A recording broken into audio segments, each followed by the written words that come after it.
วัสดีสบายดีพี่น้องมันมาขึ้นเฮือนใหม่บ้านน้ำทงโคกเมืองพีนนะพี่น้องวันนี้เป็นมือสั้นวันดีมือห้องใหม่3 ค่ำนะพี่น้องขึ้น3 ค่ำเนาะเดือน4แล้วเฮาพี่น้องตั้งทำพิธีขึ้นบ้านใหม่เนาะบ้านกำลังใหญ่ลังงามพี่น้องข้างในพี่น้องนี่ก็คือตะพามพี่น้องทำพิธีเนาะท่งตัวนี้ใครมีเงินมีทำการเงินฟอดท่งตัวนี้ก็ใจบ่าไว้รักเอาไรใส่ได้ใส่เงินไว้รักตะพามเป็นพี่น้องเราเบิ่งพิธีทำเป็นขึ้นเฮือนใหม่ทั้งประเพณีเราเฮาเนาะลองเบิ่งเนาะเป็นยังไงรับชมกันพี่น้องผู้เจ้าผู้ท่านคือเจ้าเลยตกรถให้ไพ่ถ่ายมาเนี่ย ชื่อแล้วเอาเลย พ่อไพ่มาหายนี่ได้จะได้ พ่อพาพี่พาย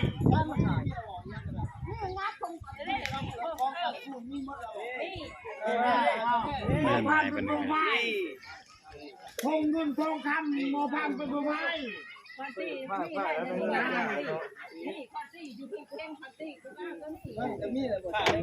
กำลังทำพิธีเนาะเครื่องขึ้นเฮือนใหม่เพิ่นมีบทตอบมีบทเขาอะไรมีเขาปองแล้วอันนี้บอกได้นี่เราใช้ระหว่างเขาก็บ่ได้ครับแล้วมาจะซื้อจะซื้อเลยหลายๆชื่อหลายเด้อไปยังบอกใช่ว่าเงินในถุง2,000อยู่ได้นี่นะไม่น้อยเลยให้ของเลยนี่ได้คนจะเข้าใจบ้านี่จากของเฮือนเพิ่นพี่น้องเฮ้ยเอาภาพเอาคนเสื้อสีเขียวนี่ก็แม่น นี่ เนาะ แค่ลายได้ไหมเอาแห้งเลยที่รอดแบบโย่พอไปพวกสบายคนเป็นไข่สบาย ตัดใจบ่ได้ได้ป่ะแก่ก็เลยยอมแก่แล้วยามันหนาวเลยนี่คือว่าเสียป้าคนนี้เนี่ยมาเรื่องยัง3 นาทีเถอะโทษยังทันทีอยู่นี่อยู่นี่3 นาทีมันทันตายดอก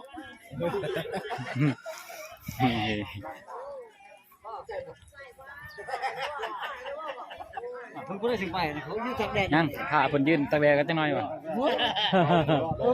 อันนี้ก็แขกเพิ่นเนาะรับประทานอาหารท่าแล้วก็พอดีมาเสพงานอย่างนี้พอดีพี่น้องเลยขึ้นเฮือนใหม่เพิ่นเนาะได้โอกาสมาถ่ายคลิปนำเนาะแขกคนเพิ่นก็หลายเลยเบิ่งบ้าน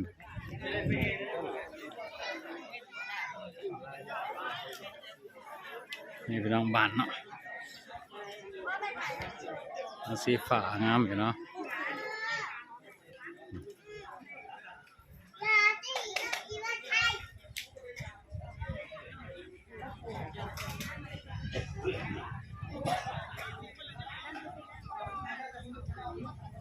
แขกคนกันหลายไปเนาะ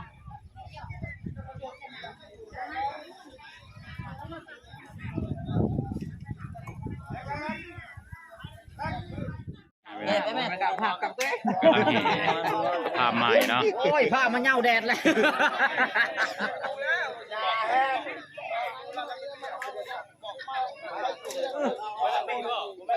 ที่ทางเพิ่นบ่คือกันกับทางเฮาได้เนาะตกลงกลางภาพหรือกลางตัวเองนะผ้าเน่าแดดเลยสบายเป็นกลางตัวเองแล้วเป็นกลางภาพ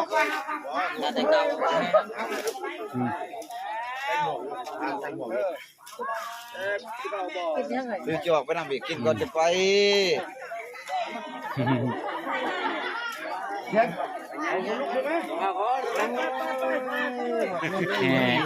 อบบ้านเนาะหอบเพื่อนเพิ่นเอาเพลงบุญหงมาเปิดแน่นั่นเกินใหม่บ่ได้เพิ่นเว้าบ่ได้ยินเด้เพื่อนใหม่นี่มีได้พี่น้องเพื่อนเพิ่นเนาะคือแห่หอบเพื่อนนี่เป็นแล้วลำรวย3 หอบสดหน่อยตึกไว้ตลอด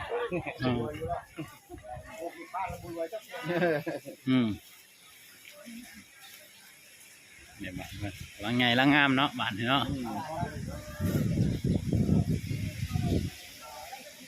นี่แม่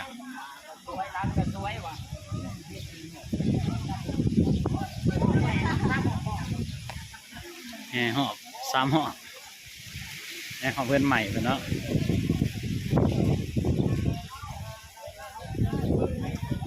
น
อันนี้หมอดคนนี้เนาะ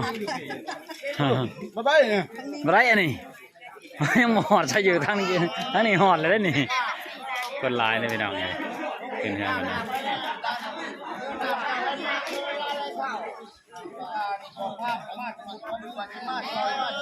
ร้านนั่นแหละมาขับมาพูดนั่นแหละครับหรือว่าแกะแหวนชักมาครบคนแล้วสามหมากลิงแนวใส่จุกกันแล้วมาเมื่อเดี๋ยวตอบแล้วมันเนาะมือขับว่าลำแห้งหลับในมือลูกเกินนะแก่ตอนนี้มันก็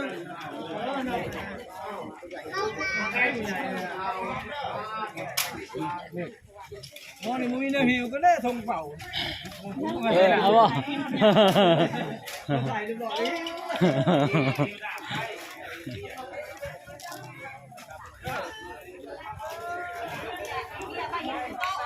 คือแห่ห่อเพื่อนนะพี่น้อง3ห่อทำพิธีเนาะทำประเพณีเราเอา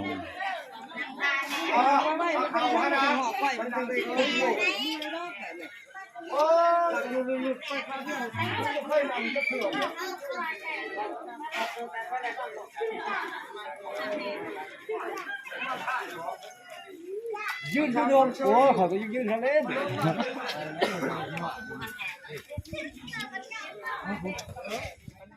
ป่าโบ้ป่าโบ้อยู่ดีมีแม่มีแต่ความจุความเจริญแล้วเราไม่รู้ได้เฮือนคนมาขึ้นเรือนใหม่ได้เฮือนดีให้อยู่ดีมีชม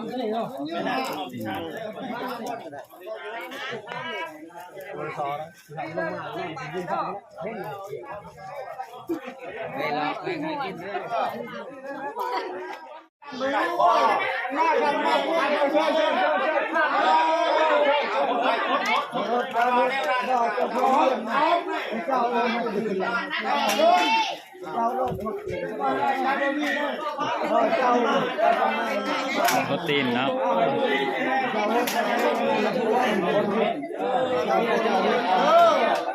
ขึ้นเรือนนี่ก็ให้มันรู้แล้วเราเด้ออยู่กับคนนี้เด้อ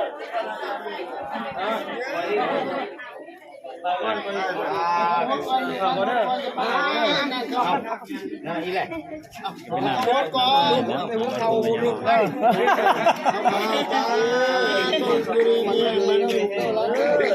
ถ้ามันมีเนื้อก็เนื้อคือลูกมันลูกเดียวจึงอะไรกันนี่เราไปประจานอะไรกันบ้างก็เราไปเรียนเชิญกันมือประจานอะไรกันมันก็ต้องรู้บ้านเราเรียนเป็นคนมือเดียวพอแล้วพอแล้วจะพอแล้วพอแล้วหมดเอาหมดกูกินไปอยู่เย็นกินดีก็ว่าอยู่กินเขาจับแล้วอันนี้การอยู่ดีไหมเราหลับในมือตัวนึงแต่หมดเด้อได้บ่มันกระเท่าเด้อมันกระเท่าเด้อ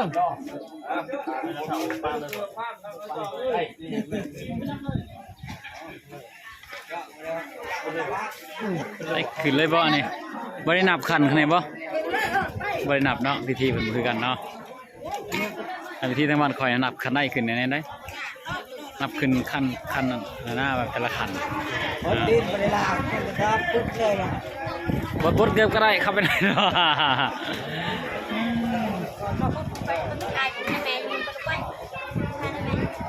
ขกคนเป็นร้ายพี่น้องวิธีทำเปิดก็คือบอลในหนักเวลาเหยียบบันไดขึ้นเนาะ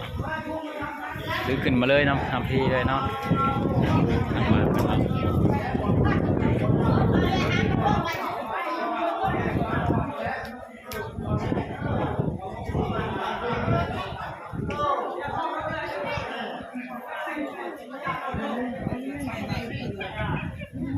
ยังต่อนะมั้ง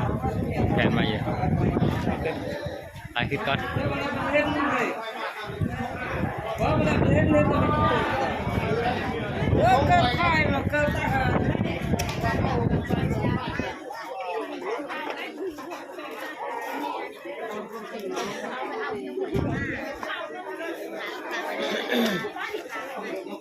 บริลังตีนวะเนี่ยเอ้าขึ้นกระลังน้ำลังก็ไม่ได้ไป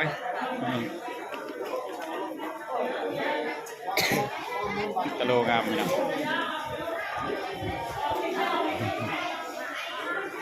ข้างในกันจะมีจักห้อง2 ห้องเนาะไม่เป็น2 ห้องห้องใหญ่ทางบนยังไม่ได้ใส่ฝาเลยครับปล่อยโลกเนาะ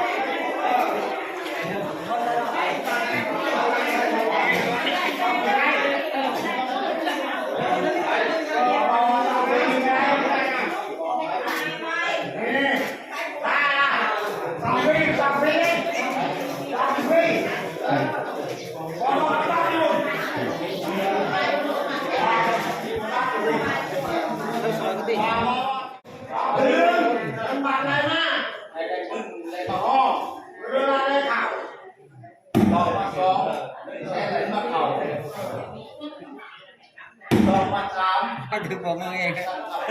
โอ้ยโอ้ดอกผักชีราชาผักชีแหลมบ้านซอยดอกมะขามเยอะเลยดอกมะขามดอกมะขามบ้านเจ๊ไผ่บ้านเจ๊ป่วยไผ่เพื่อนที่ป่วยมีดอกโอ้เป็นเศรษฐีเพื่อนโกดดอกบัตรเจ๊ไอ้คุณโขกพัฒนาดอกมาแตกไปเป็นหัวนาหัวนามูหัวนามูครอบครัวมีเงี้ยต่อมาดักไปต่อมาเก้าลืมมาต่อก็จะลืมมาต่อ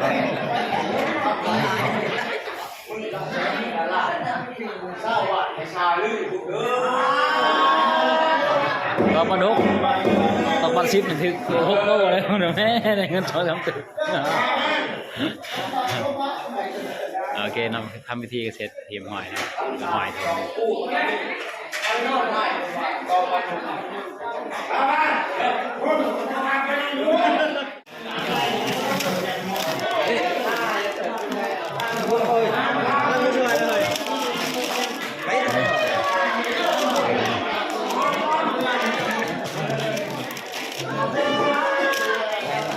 อะไรคันอะไรเนี้ย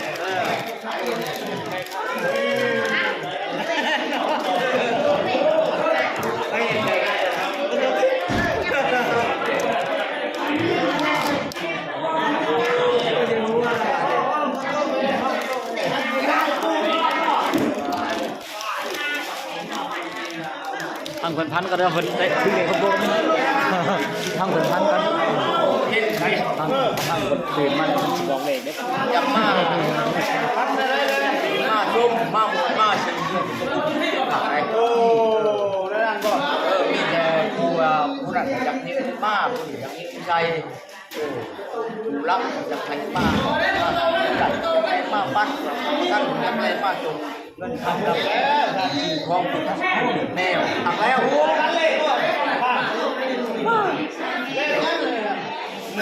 เล่นผมฟันดอกเอาแล้วฟันแล้วปืนวันยังวันยังกับพานบอลมาแล้วนะมันนอกเสมอเลยมันนอกเสมอเฮ้ยบ่ายเงินใหม่พอพังคนท่านได้กินน้ำ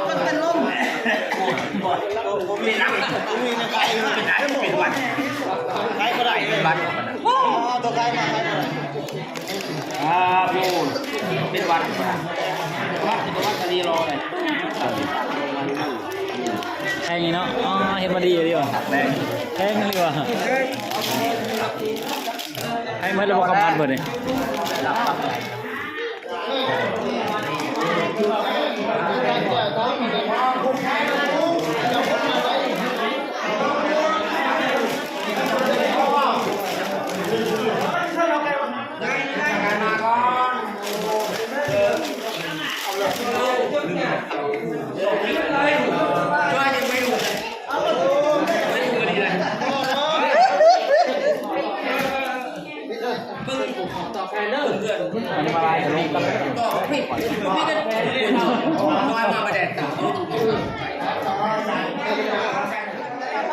กำลังมัดแขนนี่เนาะ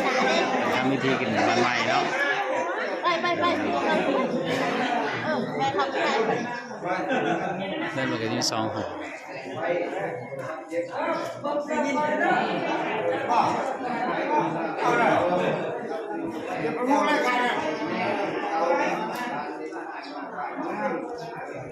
กำลังผูกแขน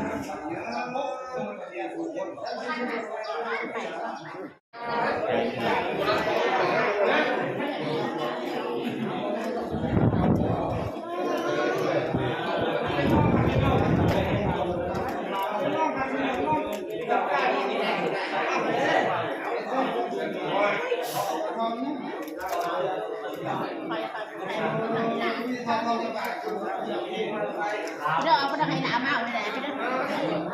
หนามาทำหนัก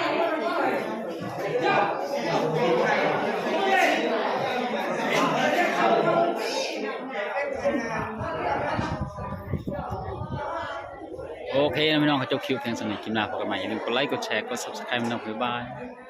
สบายดี